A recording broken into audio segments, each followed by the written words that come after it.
अस्सलाम वालेकुम प्यारे प्यारे दोस्तों, क्या हाल है, कैसे हो? उम्मीद है कि खैर खैरियत से होंगे। मेरी दुआएं आप लोगों के साथ है।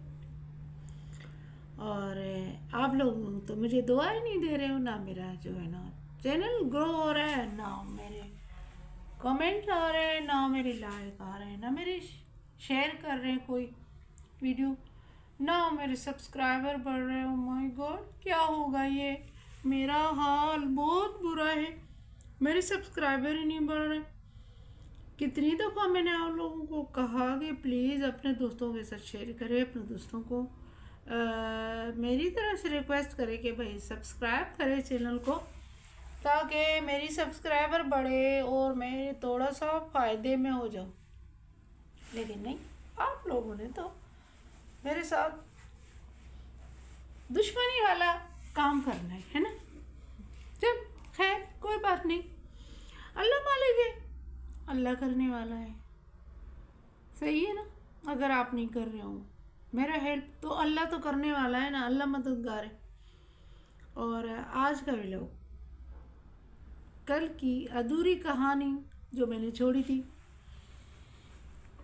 वही कहानी आज फिर से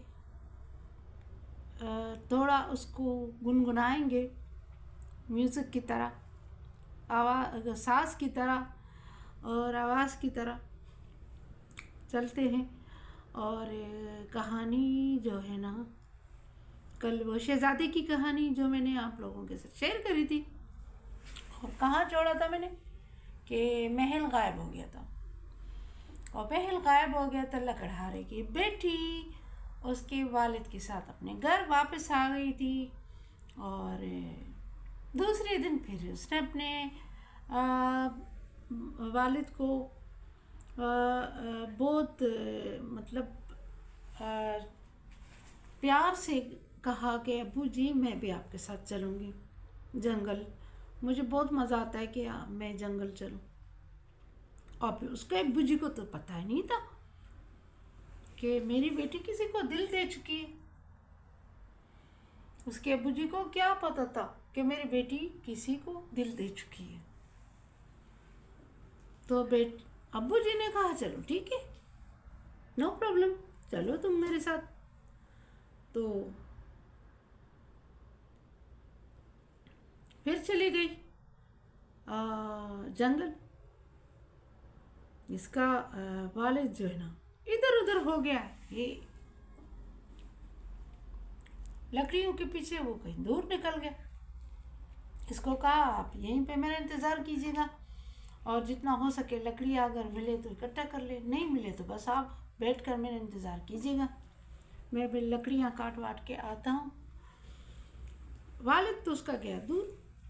अब वो नज़रें दौड़ा रही थी कि वो लड़का कहाँ है, और जो उसने मुझसे कल वादा लिया था, आखिर वो आज नज़र क्यों नहीं आ रहा। तो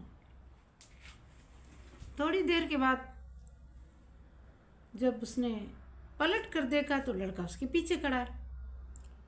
ये चौंक गई। इसने कहा है, अभी तो कोई भी नहीं था, तुम आप ऐसे कैसे आ सकते हो अचानक? मैंने कहा भाई क्यों, मैं कहीं भी आ जा सकता हूँ, इसमें इतराज़ करने की तो कोई बात ही नहीं है। लड़की ने बोला खैर, मैं इतराज़ तो नहीं कर रही हूँ, लेकिन मैं ये कह रही हूँ कि आप ऐसे कैसे आ गए।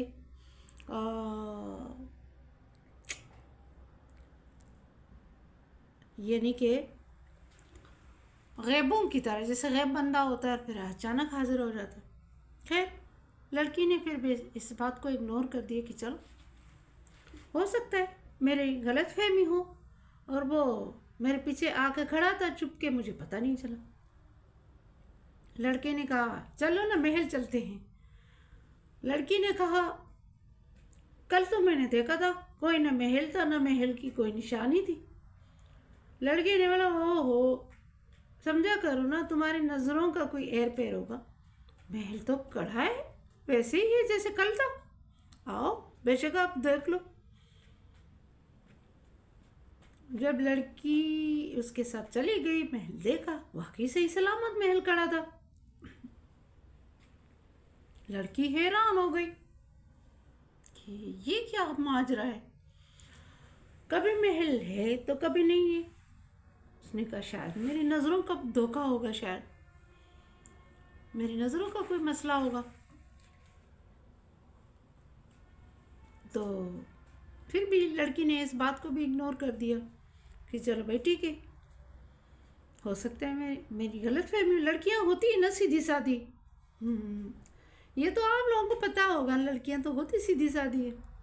खैर आजकल की लड़कियाँ तो बेचकर खा जाएगी लोगों को। हाँ लड़कियों प्लीज़ नाराज़ नहीं होना, ठीक है। ये तो व्लॉग है ना, मजाक हंसी मजाक तो चलता रहता है यार। आप लोगों के साथ हंसी मजाक नहीं करूँगी और किसके साथ करूँगी। तो लड़कियां इग्नोर न लड़कियां प्लीज़ माइंड ना करें मेरी इस बात को, इग्नोर मारिएगा, ठीक है। तो लड़की सीधी सादी वो चली गई महल के अंदर। फिर उसको शहजादी वाले लिबास पहनाए, इस तरह के डांस गाने हुए, खाना पीना हुआ। इसने फिर इसको कहा कि भाई मुझे इजाज़त दे दो, मेरा वालिद बाहर खड़ा है और मेरा वालिद जो है ना, उसके लिए आप थोड़ा खाना दे दो कि मैं वालिद को जाके खिलाऊं। लड़के ने बोला पागल तो नहीं हो गई? अगर वालिद को आपने बता दिया कि ये खाने मैंने खाए हैं तो वालिद आपको बोलेगा नहीं कि आप पराये लड़की के साथ खाना खाने गई थी? चलो कोई बात नहीं, खाना मैं आपके घर किसी की हाथ पहुंचा दूंगा। आपको खाना खिलाना है ना अपने वालिदैन को, तो खाली वालिद को ही क्यों, वालदा को भी खिलाएंगे। तो उसने बोला ठीक है। ये बाहर निकल आई, बस इधर उधर देख रही थी कि इसका वालिद आ गया, गधे पर लकड़ियाँ लाद कर इसके पास आ गया। इसको कहा आप आज तो आपने एक लकड़ी भी नहीं रखी है, चुनी नहीं है। उसने कहा अब्बू मेरे थोड़े सर में दर्द हो रहा था, इसलिए मैंने आज लकड़ियाँ नहीं चुनी है, मतलब लकड़ियाँ मैंने ढूंढी नहीं आज। चलो वालिद ने बोला ठीक है चलो कोई बात नहीं, चलो बेटा। साथ में चली गई घर। तो अब मगरिब का टाइम है, लड़की सोच रही है कि खाना कैसे पहुंचाएगा और किसके हाथ पहुंचाएगा,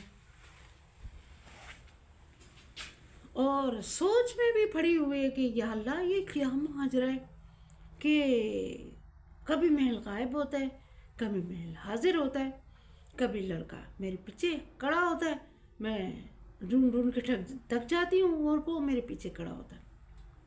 सोच विचार में पड़ी हुई थी। देखा कि तो मगरिब का टाइम था, तो दरवाजे पे दस्तक हुई तो इसका वालिद गया दरवाजे पे। जब दरवाज़ा खोला तो शाही लिबास में एक शाही कारिंदा खड़ा था और कहा कि बादशाह सलामत ने आपके लिए खाना भेजा है। वो हैरान हो गया लकड़हारा, ओह माय गॉड ये कैसे हो सकता है? आप गलत दरवाजे पे आए होंगे, हो सकता है किसी और को भेजा हो, आप होश में तो है? ये खाना हमारे लिए बादशाह सलामत भेजेगा? मुझे तो नहीं लग रहा है। लेकिन उसने कहा मुझे नहीं पता, लेकिन यह है कि आप ही का घर बताया है मुझे उसने कि यहीं पे खाना पहुंचाना है।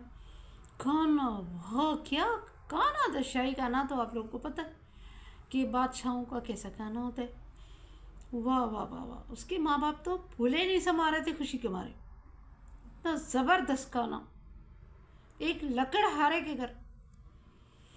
उसने तो कभी ख्वाब में भी नहीं सोचा था कि इतना प्यारा, इतना मज़ेदार खाना, इतना लजीज खाना हमारे पास अचानक आएगा। चलो खाना वाना खा लिया। अब दूसरे दिन फिर लकड़हारे के साथ बेटी उसकी ज़िद करने लगी और व्लॉग पूरा होने वाला है। और इसमें जो है ना उस जिन्नात के साथ इसकी शादी भी हो जाएगी। आगे आगे देखो होता है क्या। कहानी बहुत ही प्यारी है और बहुत ज़बरदस्त कहानी है, आप लोगों को पसंद आएगी। प्लीज़ लाइक करें, शेयर करें, कमेंट करें, सब्सक्राइब करें चैनल को। आप लोगों को मैं दुआ दूंगी प्लीज़। और दुआओं में भी याद रखिएगा, अपना ढेर सारा ख्याल रखिएगा। चलती हूँ, कल फिर मुलाकात होगी इसी कहानी के साथ। बकाया कहानी कल आप लोगों को सुनाऊंगी। ओके बाय, अल्लाह हाफिज़।